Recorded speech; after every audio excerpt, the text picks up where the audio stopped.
Good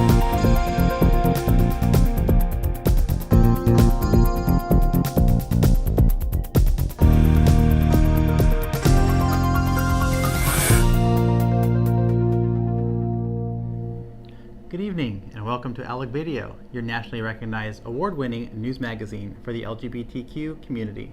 I'm Johnny Zick. I'm Christine Conkle. In this show, Gabriella Antolovich interviews Rebecca O Bryan, instructor for the new LGBTQ Self Defense Education classes. These classes are being made possible with funding through the Santa Clara Office of LGBTQ Affairs. Ken Yeager is responsible for the LGBTQ Affairs Office and funding for these classes. We'll also see some self-defense moves as part of the interview. Bennet Marks will be bringing us another of his insightful commentaries. Roberta Gonzales-Gregg will be interviewing Rick LeBlanc and Philip Archer from the San Jose Royal Court. The San Jose Royal Court is being folded into the San Francisco Royal Court. We'll learn more about this in Roberta's interview. The long-awaited holidays are coming up soon, and it's time when family and friends get together to eat, drink, and have lots of fun. It's also time for the San Francisco Gay and Lesbian Freedom Band's annual Dance-Along Nutcracker. We have two of the band members here with us tonight to show us how to make your own costume for this only in San Francisco holiday tradition, and they will tell us what this year's theme will be. More on that later in the half hour. Let's start this month's show with Gabriella Antolovich interview with Rebecca O Bryan, instructor for the new LGBTQ Self Defense Education classes. Welcome to Outlook Video. I'm Gabriella Antolovich, and we have Rebecca O Bryan here who teaches self-defense classes. And actually, what's really interesting right now is that we have a situation in this country where the federal government is very threatening and giving permission for people to be nasty and out there and mean to minorities like LGBTQs. And yet, the state government, the county government, and the city government is defending all of us from migrants to immigrants and LGBTs and people of color. So it's a mixed bag. And yet, we don't feel safe. And I really feel that the safety issue has been huge. And so I am so glad you went to Supervisor Ken Yeager. What was this proposal?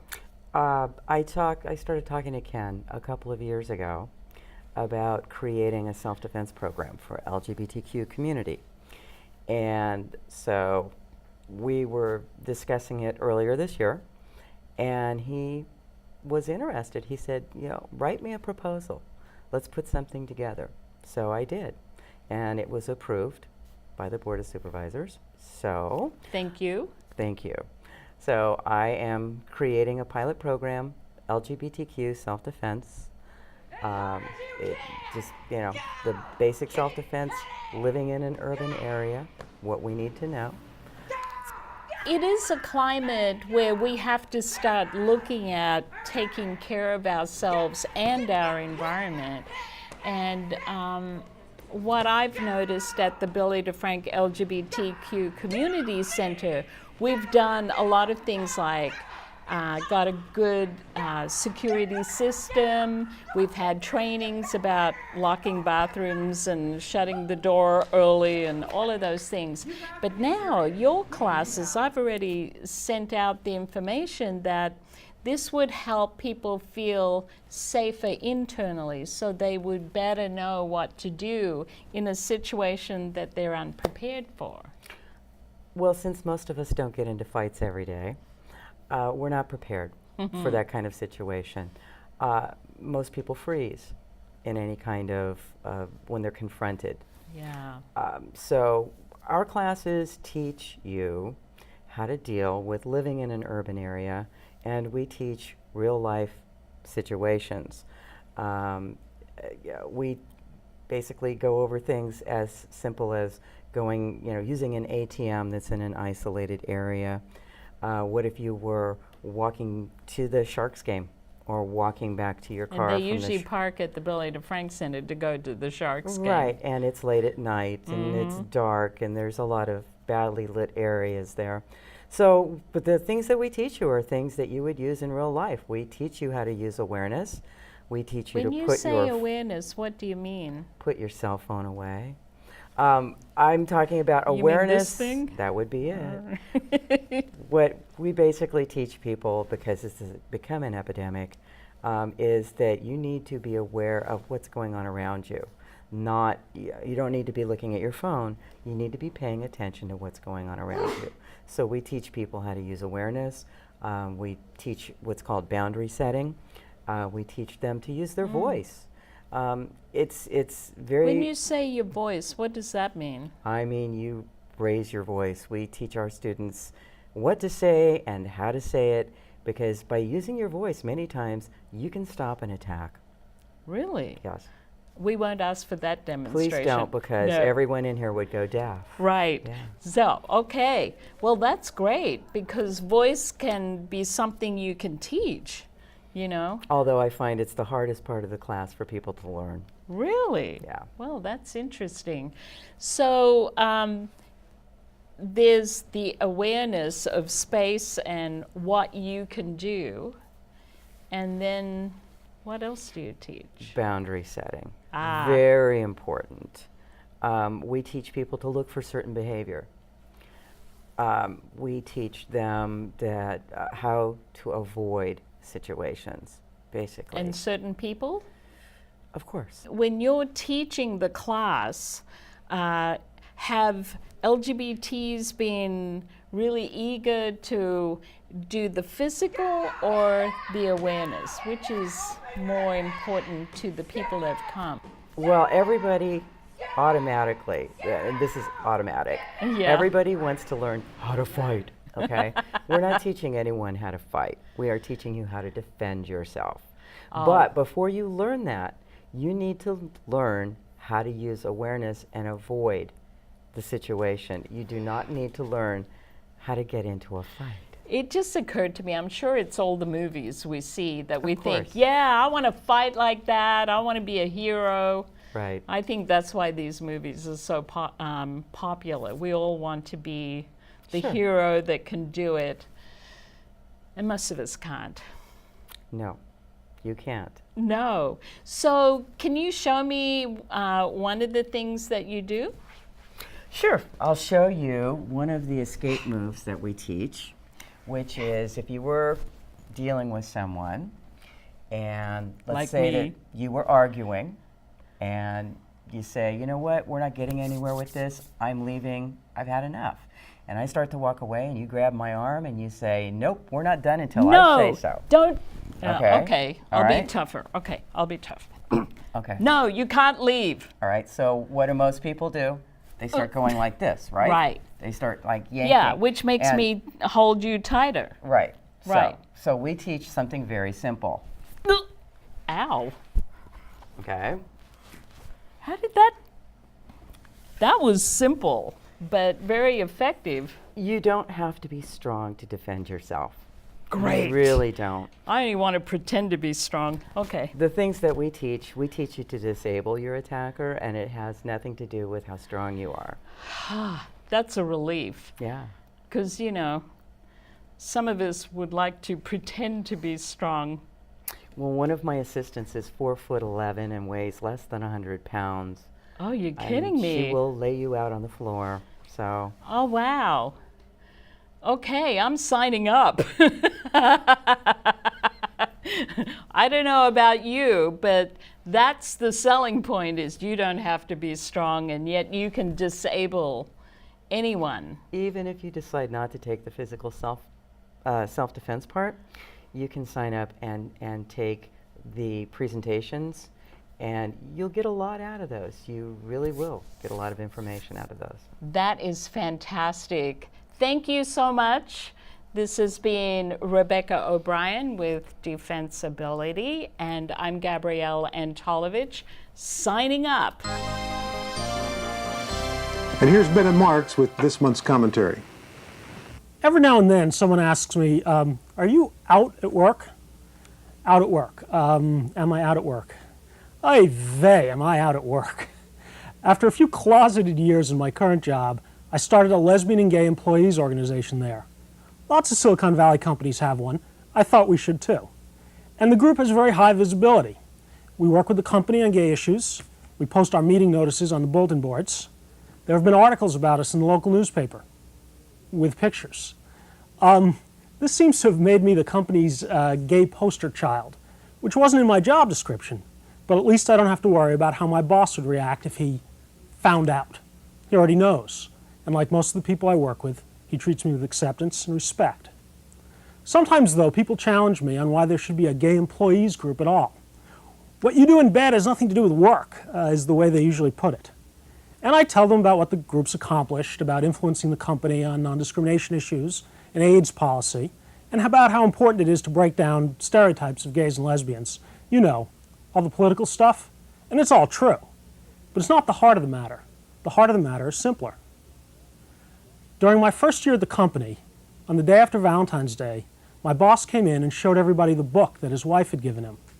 Then one of the other guys I worked with told us about the restaurant he had taken his girlfriend to the night before. Soon everybody chimed in with some romantic story, except me. Now, at that time I had been with my lover just 3 months, and he had given me the first real Valentine's Day present I ever got, a chocolate cake decorated with a heart. And I wanted to talk about it too, and I couldn't. So you see, it doesn't have much to do with what I do in bed. I don't tell anybody at the office what I do in bed. It has to do with who I love and eat dinner with, and what parades I go to, and what kind of TV show I'm involved in. I wanted to be able to talk about my life just like my straight coworkers do, without any fear and without any shame. And now I feel like I can. We love to get mail from you. Email us at comments@outlookvideo.org. To contact us by phone, call 408-293-3040, extension 205.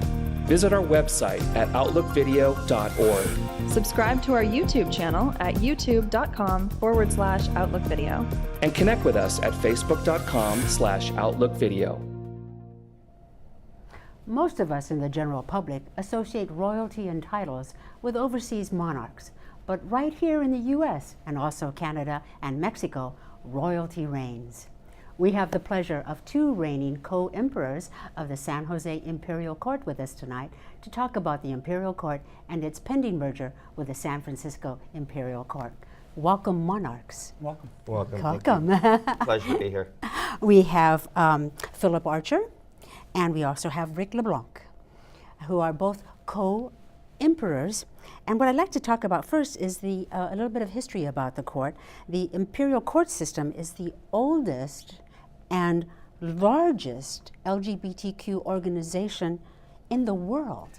It's also one of the best kept secrets. Yes, this is across the amazing. United States, Canada, Exactly, Mexico. exactly. Now, it started in 1965, is this correct? Yep, by Jose Sarria. Yes. And she, it started as a tavern guild,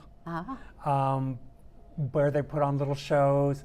People could come into, what was the name of the bar, Rick? Many bars. Black Cat is where Jose Black Sarria Cat. was doing her first shows. Did first shows in there. And people could just come and be themselves, whether they're gay, lesbian. They could come in and enjoy themselves. They got rated quite a bit. But little did she know that down the road she gave birth to one of the biggest fundraising organizations across the United States, Mexico, and Canada. That's something I wanted to talk about too, is that your mission is to build community relations for equality and raise funds for various LGBTQ sources. So please tell us about this that the court does, and I think that's another well-kept secret. Well, it is a very well-kept secret. Over the years, we have raised money in Santa Clara County. The Imperial Royal American Monarchy raised for the Billy DeFrank Center. Okay. We raised money for the LGBTQ youth space, which I feel is a very important thing. Indeed. The Leather Communities Archives. We've also done for, God, my brain goes dead every so often. Can you think of any others? Many organizations throughout the county. I would also. Hospice relief. I was Hospice going to say relief. you must have also been very active during that AIDS pandemic. Yes, we were. Yes. We were raising money to help educate.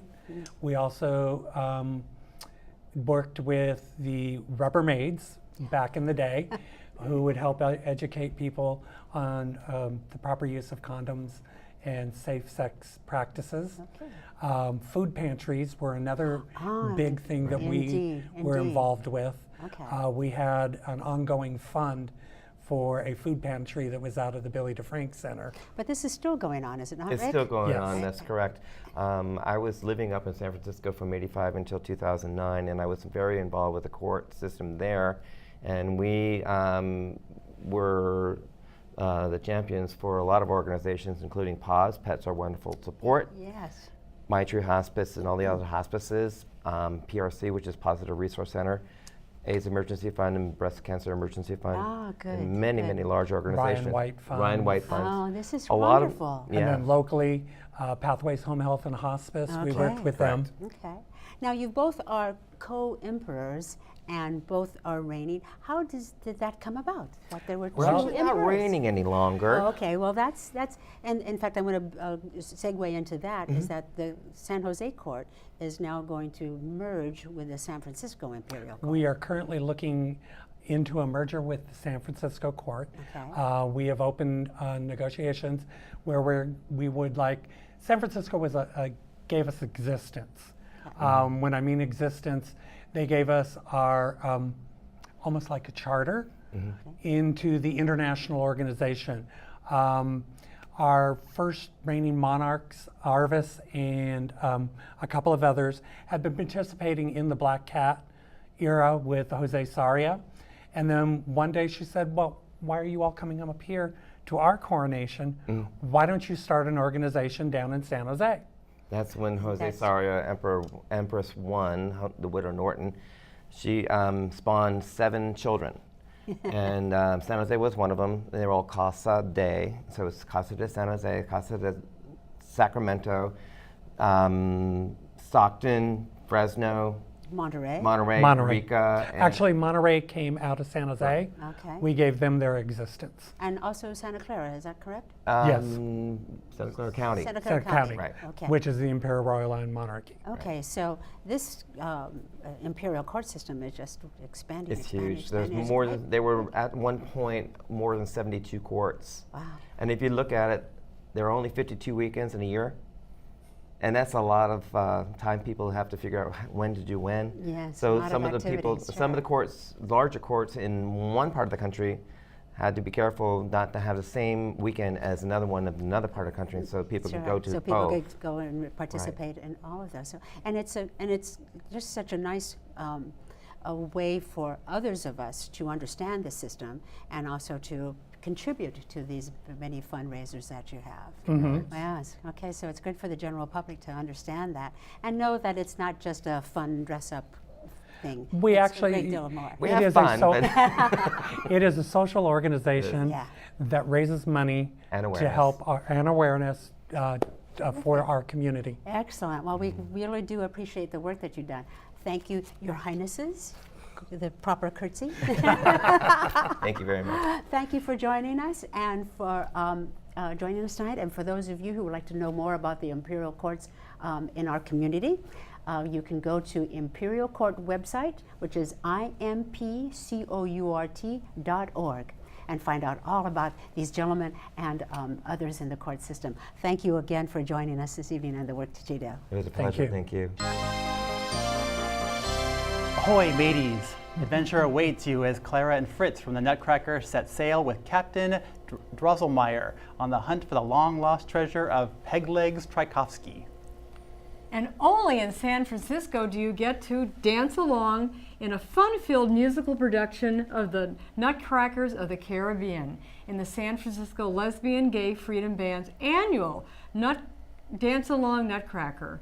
Band members Patrice and Taka are here to show us how to make their own costumes for the Dance-Along Nutcracker, coming to the Yerba Buena Center for the Arts on December 9th and 10th.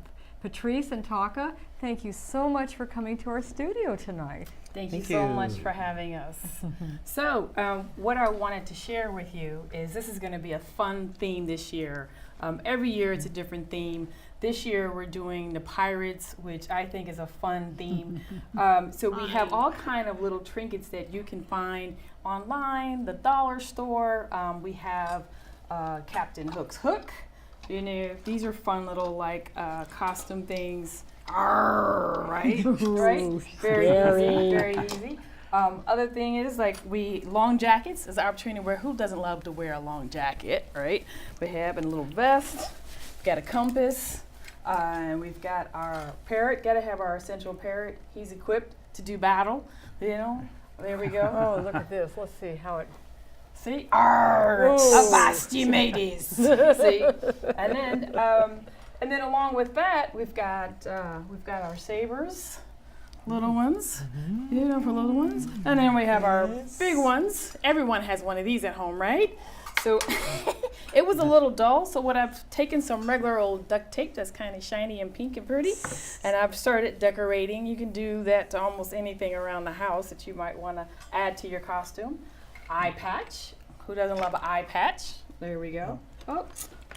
Nosedive. Scurvy, he fell. Oh, here.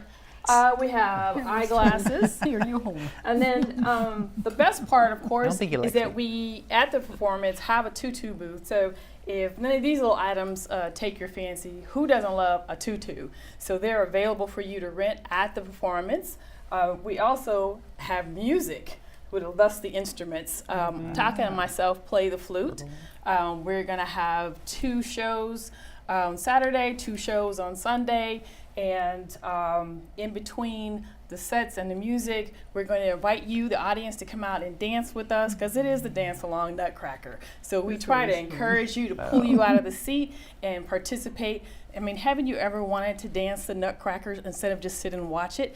And the kids love it, the adults dress up, the kids dress up, and it's a family affair, and I think you don't want to miss it this year, definitely. I hope the 2 of you will be there. We will be there with maybe not bells on, but with booty on. Booty? Did somebody say booty? Oh, booty. Yes. Booty. Yes. I love it. I love it. I appreciate that. We also have like all kinds of hats, you know. They're easy to decorate. You can put some beads around them, you know, a little bling. There's a little bling. These are really easy. Or you can just wear these around your neck. Look at all these. You know? Look at yes, exactly. Oh my. And this right here is my onesie, my favorite Dance-Along Nutcracker outfit. Oh my goodness, should I? Isn't that cute? So I put this on, and then I put this little hat on. It's got the little ring. What? Say what? How about that? How cute is that? And it's so comfortable, and the kids love it. So look at this. There's all kind of opportunities and ways, and then if you're still stuck on what to wear, you know, check out some of those old school pirate movies that, you know, we all love with, what's his name? Oh yeah, Johnny Depp. Johnny Depp. Pirates of the Caribbean. You can get some real terrific ideas off of that movie. That's what I did. I just OD'd on Pirates of the Caribbean. Swashbuckling. Exactly. Exactly. So I can appreciate that. That looks really good on you, as you might want to consider bringing him with you. I'm not sure if he likes me, you know. Keeps giving me the cold shoulder. Exactly. So. Scarves are fun. You can wrap them around your head. You can wrap them around your neck. These are great because we got these at band camp this year. Yes, we do band camp every year. Oh my. Band camp. Isn't that cool? Mm. And then of course you can't go anywhere without the skull and crossbones. Huh. That's standard pirate booty right there. All right. You guys made these? Yes. We made these. Show us. Ooh. So we made these at band camp also. So, you know, our organization is the first all-inclusive gay I'll hold it. musical organization. And so we're real big on inclusivity for all the members of our community. So we started making these and putting pronouns and we have these on our music stands so that everybody knows which pronoun that particular musician prefers when we speak to each other. Smart. Yeah. So that's a lot of fun. So we might have some of these in the tutu booth where you can kind of make your own, and it's got a little thingy on the back, and you can wear it on your head, and it's an instant little pirate hat. A lot of fun. Love it. Very Look at informative. this. Yep. And then we have crabs, sea animals, duckies. You know, who doesn't want to have a ducky on hand? There we go, rubber duckies. Although I'm told they don't actually float, but that's okay. They float, but just not upright. Oh, here, Yes. this one wants to. Exactly. There. Exactly. So yeah, I'm sure there are plenty of household products around that you can use to put together your outfit. Hey, everybody. I'm Hi. Christine. Look at all this Christine. pirate booty. Yes. Wowie zowie. I love it. Look at you. Awesome. Oh. So with that, and then also what I was doing with this tape, I don't know if I think I said that already, but is I've started decorating it to kind of shiny it up. And I love taking things and putting tape on them. You can even do this with like your little pirate hats and that kind of thing. And you know what? It even matches your purple flute. There you go. So we're Patrice coordinated. and Taka from the San Francisco Gay and Lesbian Freedom Band, thank you again. Thank you. For showing us how to make these costumes and all your bling. The DanceAlong Nutcracker sets sail at the Yerba Buena Center for the Arts on Saturday, December 9th at 3 p.m. and also at 7 p.m. and on Sunday, December 10th at 11 a.m. and at 3 p.m. For more information, point your toes in a web browser to DanceAlongNutcracker.org. And that's a wrap on this month's edition of Outlook Video. You can watch extended versions of our segments and archived past programs on the Outlook Video YouTube channel at youtube.com/OutlookVideo. And be sure to click on the subscriber button. Also, friend us on Facebook at facebook.com/OutlookVideo. Outlook Video is made possible by generous donations from viewers like you and talented volunteers behind the camera whose names you'll see as we close. We close with some scenes from the San Francisco Lesbian Gay Freedom Band's annual Dance-Along Nutcracker. From all of us here at Outlook Video, thank you for watching, and we'll see you next month. Bye. Avast, ye mateys.